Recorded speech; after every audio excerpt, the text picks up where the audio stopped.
An amazing ARP line can instantly transport you into the world and vibe of a song, but how exactly do you make one? In this video, I'm going to break down what sounds are great for ARPs, how to actually create an ARP pattern, how to apply automation to your ARPs to make them sound even more interesting and give them more movement over time, and I'll also show you a bunch of different examples of ARPs to give you some ideas. But first, what exactly is an ARP, right? You probably know it's those where the notes go up and down over in a plucky pattern, but the actual definition is that an arpeggio is a broken chord or a chord in which individual notes are struck one by one rather than all together at once.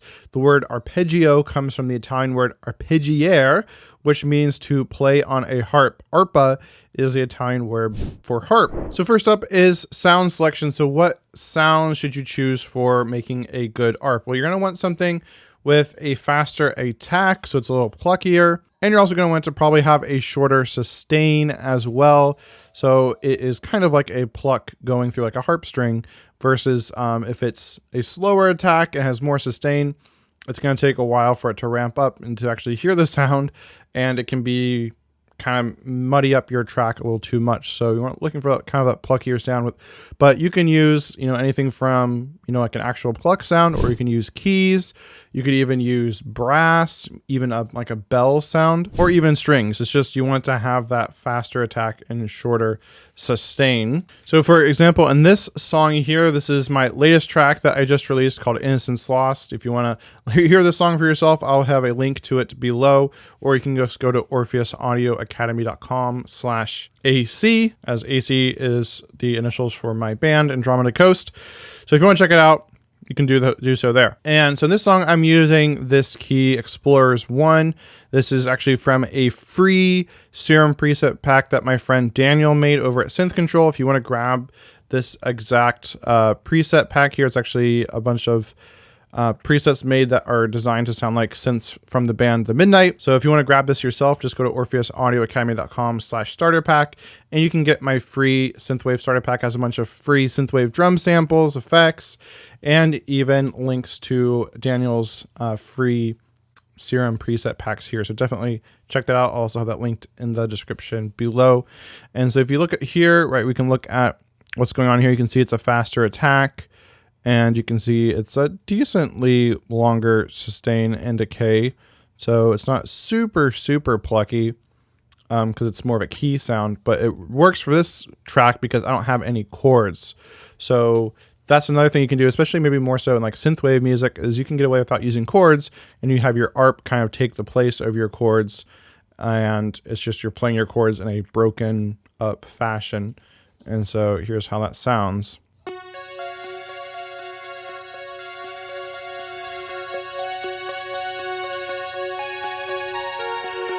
So now, how do you choose the notes that you use in your ARP? Well, if you know what the scale is of your song, you can literally just pull up your keyboard and just start hitting notes in a pattern and find something that sounds good to you.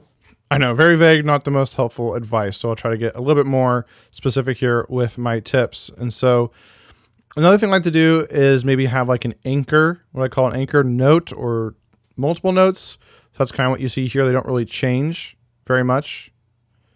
So you can see these notes are the same all the way through, except for this last note here drops down.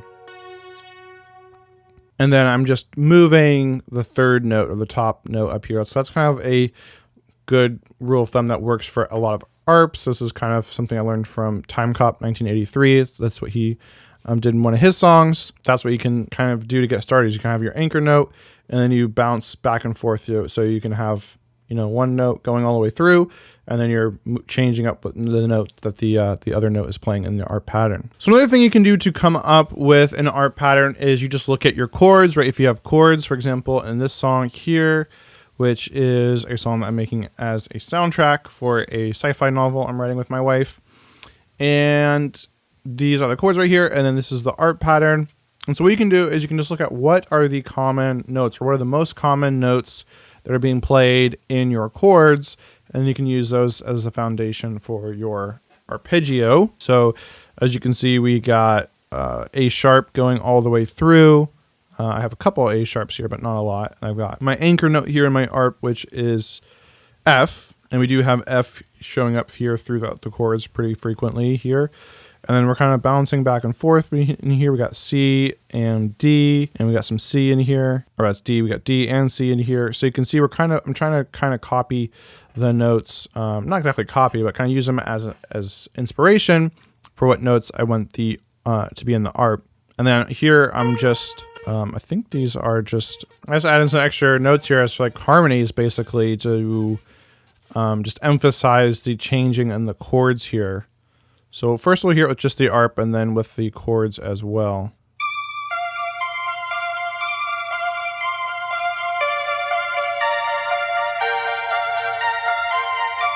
And those little harmonies definitely add to it, right? If we were to delete these.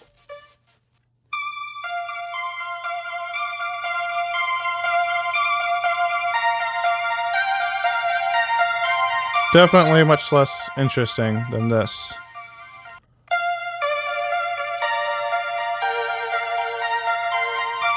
So that's another thing to think about. Maybe there's certain notes in your ARP that you want it to double up rather than just being one single note. You got another note there for a harmony, and right, I reduced the velocity here so they're more in the background. And then another thing to think about effects wise, there's a lot of effects going on here. So we've got some reverb. I've got this free tape cassette plug-in here. Is that what's causing all that crazy distortion? I think it's my delay. It's the comeback kit delay that's causing that, which is pretty cool. I'll cover that in a second. So I got this tape cassette here that kind of darkens it and warms it up.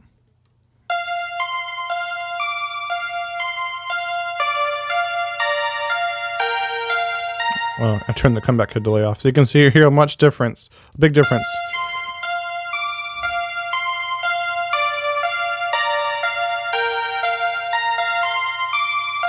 Kind of boring there. That's another thing, like, right, everything is quarter note, and then boom, I add an eighth note in here right at the end, just to spice it up, something a little different to mix it up. Just little things like that make a big difference, so you can try out that. But yeah, I got this free tape cassette too. Oh, that's adding some grittiness. This whole song is very lo-fi.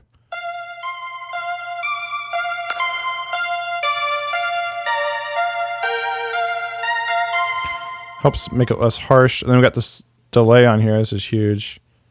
And I've also got wider on this. So this is on a bus. I'm also making the delay wider. So this wider plugin's on the. So we got this delay here, and I'm adding a bunch of tape saturation, swirl, and sauce to saturation to really distort it. And so I'm going to dotted quarter note delay, and that definitely adds a lot.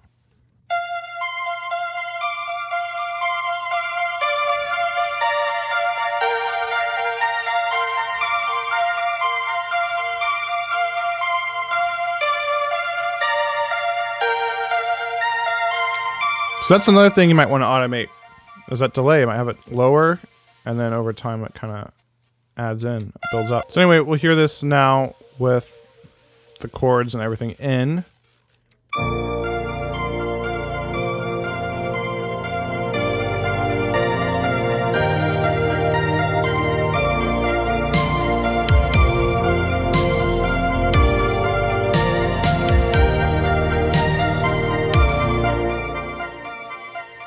Pretty cool. So what are some common and art patterns you can use? I'll share with you a couple that I use a lot and I've seen other artists use. And the first is what I call the 3-3-2 pattern. And so that's what I'm using here, where you have 3 notes that play and then 2 notes that play. All right. Add it up. That's 8 notes over a bar. So they're playing a quarter note, or they're playing an eighth note pattern then. So it sounds like this.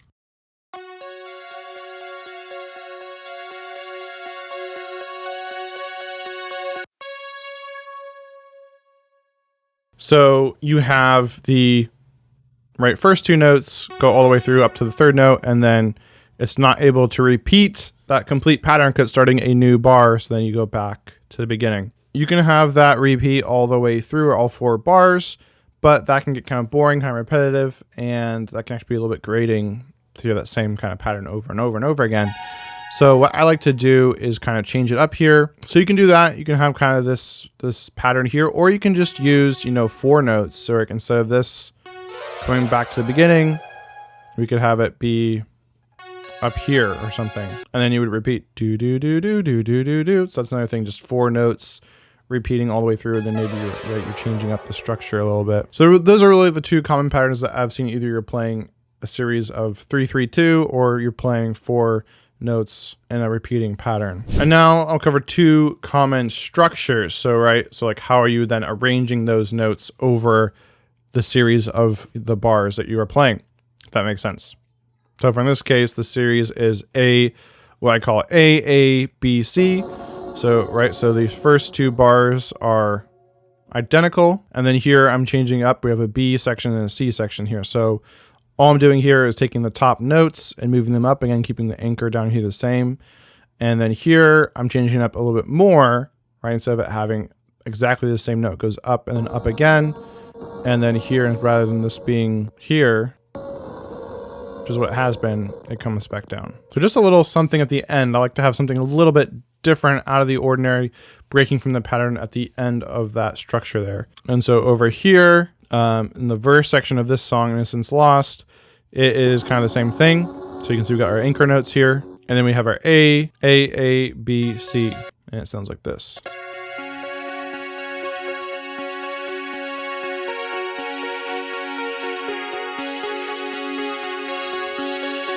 Off to another song to look at another one. All right, so we got another Arp pattern here. And again, we're following the 3-3-2 formula here. But you can see this one's staying pretty much the same all the way through, except we got a little bit of a change here. So this would be like A, B, A. And as for what notes here, are we trying to follow the chords here? I mean, we got C sharp here pretty frequently, and that's right here, C sharp. So we got that in there. So we're kind of using the chords as inspiration here. We got F sharp. We actually don't really have any F sharp here, except for here.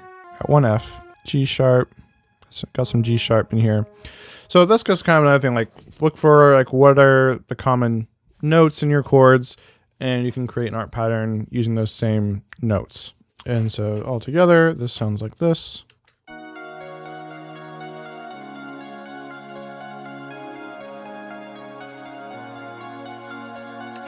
And so that's another thing. You can have your notes going up, and typically that has a more upbeat feel. I feel like, where if this was reversed and the notes are going up, the scale has a more uplifting feel because the notes are going up. Versus you want to be more melancholy, you have the notes descend, going down the scale. So here we have them going down, so it has a little bit more of a melancholy feel. And then what else do we got here? We have another Arp here in the pre-chorus, and we increase the whole Arp up an octave here to have it build, because the pre-chorus is building into the chorus. So it's something you can do to increase the energy.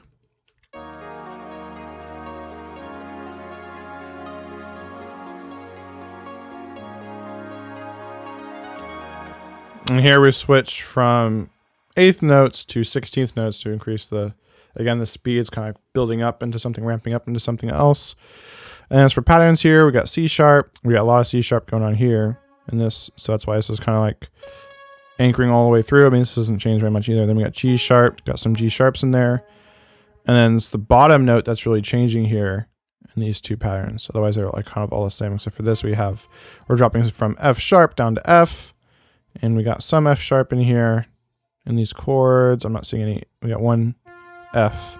Just some different ideas, just something to look at. So here is a cover of A Real Hero by College and Electric Youth here, and we can see the pattern that's here is very interesting.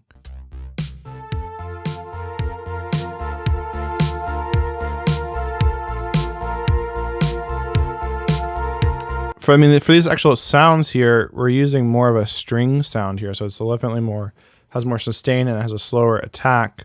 I'm using Syntronic here. I'm using an emulation of the Juno 60 synth Roland.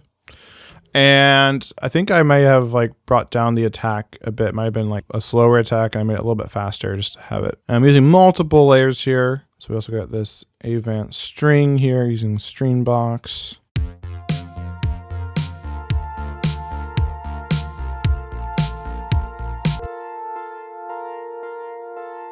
This one's a little bit more of a plucky sound, using it to kind of bring back the pluck a little bit. Kind of a plucky sound, we got a shimmery sound, and this is kind of the main.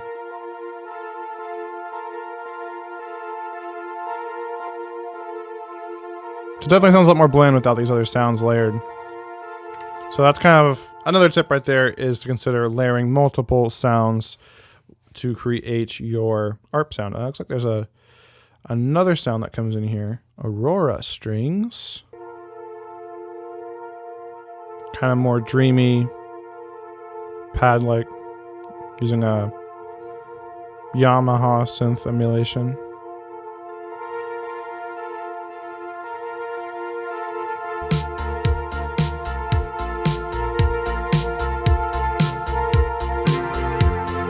Oh, such a good song. So simple. Oh, my head hurts. Oh, I'm tired. So now let's look at automation. How can we use automation to make your ARP sound more interesting? Well, number one is automating the filter cutoff. So that's what we got going on here. So in this case, I'm using one knob, filter by waves here. And we can see it automating open over time.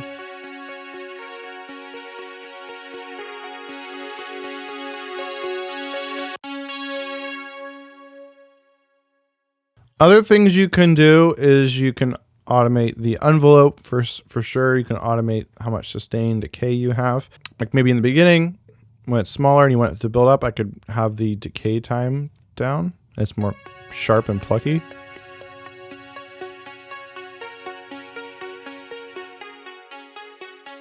Probably on the sustain.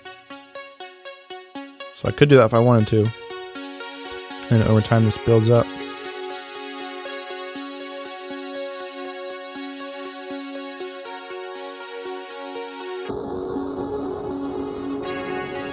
All right, you can also automate the filter resonance here if we wanted to. So we could have it be lower, and it gets more extreme over time to make it more interesting. And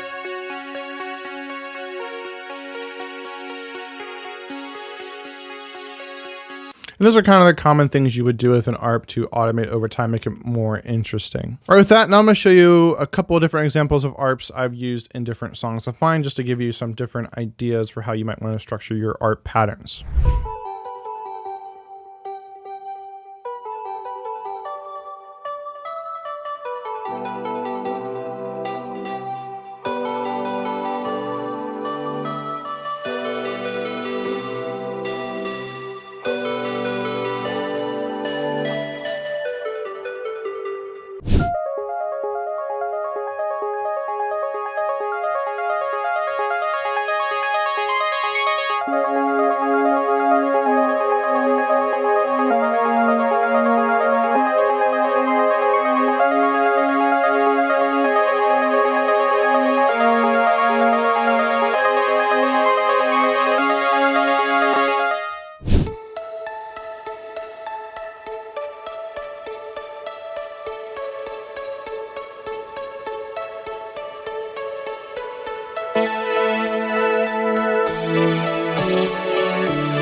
If you found this video helpful and you want more in-depth help on creating synthwave music like this, then check out my course, Synthwave Mastery. I'll have that linked in the description below, or you can go to orpheusaudioacademy.com/synthwave. And this is my complete step-by-step end-to-end course on how to create a synthwave song.